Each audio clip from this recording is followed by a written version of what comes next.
আসসালামু আলাইকুম, hello friends, welcome back to my channel mom cooking studio. Friends, আপনারা কেমন আছেন? নিশ্চয়ই ভালো। আমিও আল্লাহর রহমতে এবং আপনাদের দোয়ায় অনেক ভালো আছি। ফ্রেন্ডস, আজকে আমি আরও একটি রেসিপি নিয়ে চলে আসলাম আপনাদের কাছে। আজকে আমি নিয়ে আসছি ময়দা দিয়ে একটি রেসিপি। তো এটার নাম হচ্ছে ময়দার পপকর্ন। তো চলুন দেখে নেওয়া যাক কীভাবে আমি তৈরি করেছি। খুবই সহজ সিম্পলভাবে একটি বিকালের নাস্তা, ময়দার পপকর্ন। তো আরও একটি কথা, আজকে রেসিপিটা যদি ভালো লেগে থাকে তাহলে আমার চ্যানেলটাকে কিন্তু অবশ্যই সাবস্ক্রাইব করবেন এবং ভিডিওটাকে কিন্তু লাইক, কমেন্ট এবং শেয়ার করবেন। তো চলুন দেখে নেওয়া যাক কীভাবে তৈরি করেছি রেসিপিটি। তো আমি প্রথমে এখানে 1 কাপ পরিমাণ ময়দা দিয়ে দিচ্ছি। এখন দিয়ে দিচ্ছি গুঁড়া দুধ 1/3 কাপ পরিমাণ। তো এখন দিয়ে দিচ্ছি কালি জিরা 1/2 চামচ পরিমাণ। এখন দিয়ে দিচ্ছি লবণ স্বাদ মতো। দিয়ে দিচ্ছি চিনি প্রায় 4 চামচ পরিমাণ। তেল দিয়ে দিচ্ছি 3 টেবিল চামচ পরিমাণ। এবার উপকরণগুলোকে একটু ভালোভাবে মেখে নেব।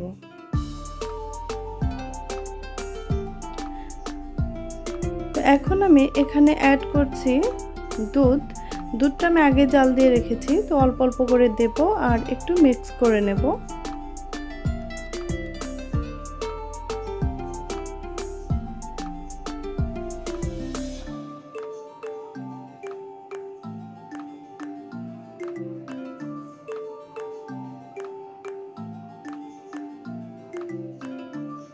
তো আমি এভাবে মিক্স করার পর হাত দিয়ে মিক্স করে নিয়েছি।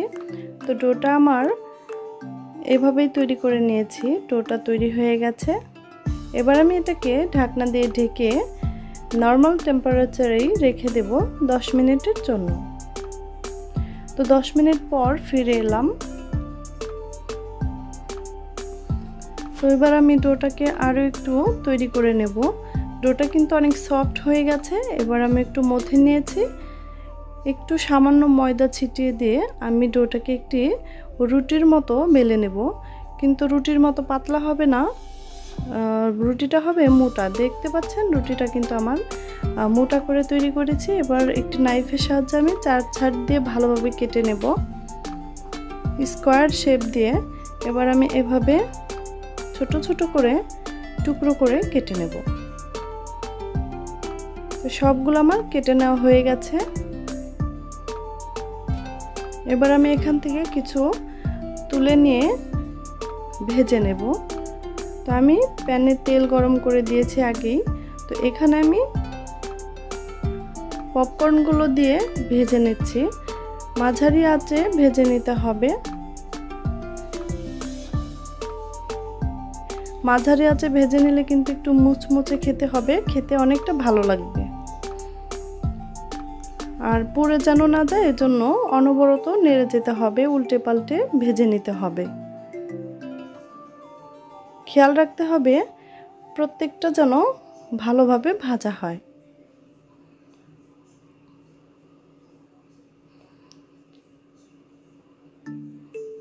তো আমি এভাবে সবগুলো উল্টে পাল্টে ভেজে নিয়েছি। আমি এমন কালার থাকতেই সবগুলোকে তুলে নিচ্ছি। তো এভাবে আমি একটি কিচেন টিস্যুর উপরে তুলে নিচ্ছি যেন তেলগুলো ভালোভাবে ঝরে যেতে পারে। তৈরি হয়ে গেল ঝটপট বিকালের নাস্তা। বাসায় এভাবে তৈরি করে খেয়ে দেখবেন, অসম্ভব ভালো লাগে খেতে। আজকের রেসিপিটা আশা করছি আপনাদের সবার ভালো লেগেছে। আর ভালো লেগে থাকলে অবশ্যই একটি লাইক করে যাবেন আর অবশ্যই সাবস্ক্রাইব করবেন যারা সাবস্ক্রাইব এখনও করেননি। আর আজকের মতো এখানেই বিদায় নিচ্ছি। অন্য কোনো রেসিপি নিয়ে আবার আমি চলে আসবো আপনাদের সামনে।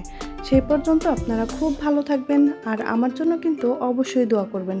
আর আজকে আমার সঙ্গে এতক্ষণ এই ভিডিওটা দেখার জন্য আপনাদের অসংখ্য অসংখ্য ধন্যবাদ। আল্লাহ হাফেজ।